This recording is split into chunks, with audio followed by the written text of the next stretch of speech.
মেয়ে হলো বাড়ির লক্ষ্মী, লোকে বলে, কিন্তু আসলে আজকে প্রমাণ হয়ে গেল কথাটা। মেয়ে আসলেই বাড়ির লক্ষ্মী। কারণ আমি আমার নিজের দিক দিয়ে প্রমাণ পেয়ে গেলাম।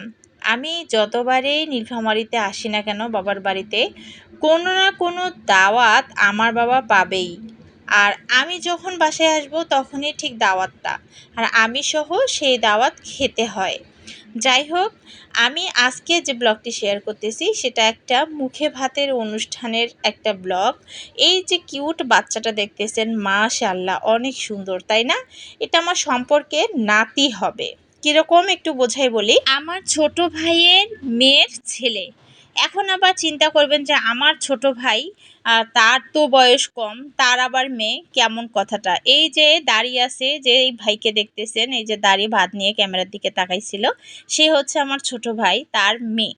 তার মেয়ে অর্থাৎ তার মেয়েকেও আমি দেখাবো, একটু পরেই আসতেছে। আমি সবাইকে দেখাচ্ছি, এই যে মেয়েটা, এই মেয়ে হচ্ছে আমার ওই ভাইয়ের মেয়ে। কীরকম মেয়ে, বিয়ের সময় ওরা কাউকে উকিল পায়নি, তখন আমার ভাইকে উকিল বাবা দিছে। এখন উকিল বাবা যে কেউ হতে পারে, কম বয়সী হতে পারে, বেশি বয়সীও হতে পারে, তাই না? তো যাই হোক, পরিচয় পর্ব শেষ। আর এই যে আমার বাচ্চাটাকে দেখতেছেন, বাচ্চাটা সত্যি বলতেছি কোনো কিছুই খায় না। ছোটোবেলায় যে স্বাস্থ্য ছিল, আপনারা যারা আমার আগের ভিডিওগুলো দেখেছেন বা আমাকে ফলো করেন, তারা জানেন যে আমার বাচ্চাটা কতটা কিউট ছিল। এখন এতটা শুকাই গেছে, কি বলবো, মানে বলার ভাষা নাই। ও খায় না, কিন্তু এইখানে এসে যে পরিমাণের খাচ্ছে, মানুষ মনে করবে যে সে প্রচুর খায়। আসলেই সে খায় না।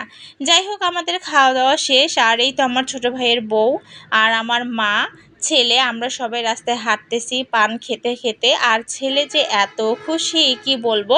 আর আজকের আবহাওয়াটা অন্যরকম সুন্দর ছিল, মানে মনে হচ্ছে এই বুঝি বৃষ্টি নামবে। আর এখানে যে ছবিগুলো ভিডিওগুলো এত সুন্দর আসতেছে, বলার ভাষা নাই। আর এই যে আমার ছেলেটা, ও দৌড়ে উল্টা দিকে, মানে আমরা যে দাওয়াত বাড়ি থেকে আসছি সেখানে চলে যাবে, মানে ও কিছুতেই বাসায় ফিরবে না। ও একা একাই খেলতেছে, এত আনন্দ পাচ্ছে ও খোলামেলা পেয়ে। তো ওকে কোলে নিয়ে আমি বাসার দিকে চলে আসলাম, কারণ বৃষ্টি মনে হয় এই নামবে, প্রচণ্ড বাতাস উঠছে। আর এসেই দেখি আমাদের চাতালে একদম এই ভুট্টাটা আসলে আমাদের কারোই না, আমাদের চাতালে কয়েকজন লোক শুকাইতে আসছে।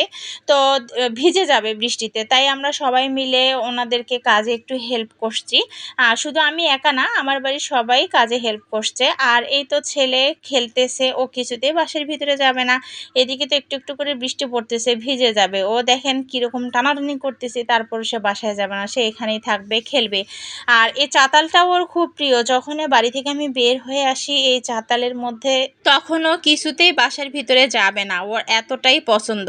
যাই হোক, ওকে কোলে করে নিয়ে বাসায় যাই, কারণ বৃষ্টিটা এখন খুব বেশি পড়া শুরু করছে। বড় ছেলে সবাই মিলে আসলে খুবই ভালো লাগতেছে, কারণ অনেকদিন পর একটা বৃষ্টি পাচ্ছি।